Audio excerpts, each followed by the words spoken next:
foncé qui consiste généralement à un mélange de restes organiques, l'argile et les pellicules et les particules plutôt rocheuses. Alors nous voyons que la terre doit avoir certaines qualités pour que les choses, c'est que la sémence qu'on a sémée puisse germer.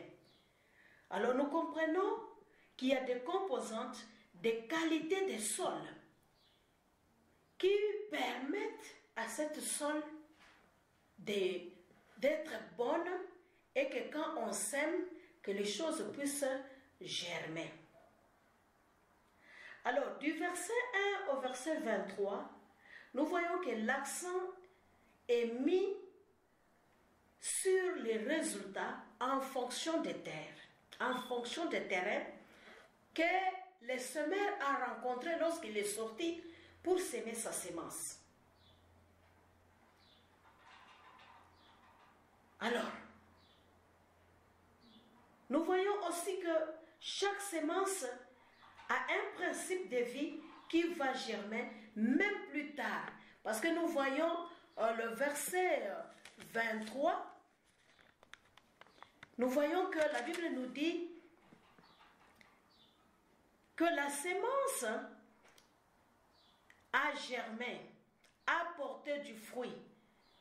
Un grain en donne 100, un autre 60, un autre 30. Donc nous comprenons qu'il y a ce principe de vie qui va germer, même plus tard, si la terre est bonne. Après observation de ce passage, bien aimé, j'ai compris aussi que entendre la parole ne suffit pas. Lorsque nous prenons celui que la parole est tombée sur le chemin, nous voyons que les oiseaux sont venus et ils ont mangé cette semence.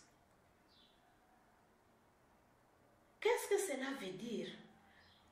Ça veut tout simplement dire qu'il y a des gens qui ont entendu la parole, qui les a été prêchée, mais qui n'ont pas pu garder cette parole. Ils ne sont pas touchés par cette parole. Ils ne sont pas convaincus. Et nous savons que celui qui convainc, c'est le Saint-Esprit. Ce n'est pas nos parler, ce n'est pas nous-mêmes, ce n'est pas notre effort. Mais nous sommes que des instruments que Dieu utilise pour parler. Et lui-même, il va faire quoi? Germer cette parole. Et lui-même, il va toucher par les canaux du Saint-Esprit. Nous comprenons qu'il ne suffit pas seulement d'entendre, ni même de recevoir cette parole. C'est vraiment encore insuffisant. C'est vraiment insuffisant.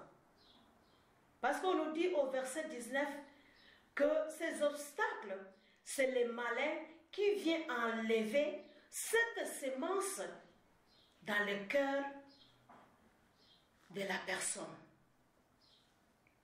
Alors, deuxième obstacle, nous voyons que c'est le sol qui est pierreux. Pierreux, qui est obstacle, que moi je considère comme un obstacle en même temps interne et obstacle en même temps externe. Interne, pourquoi? Parce que lorsque nous avions vu la définition du sol, nous voyons que il faut que la terre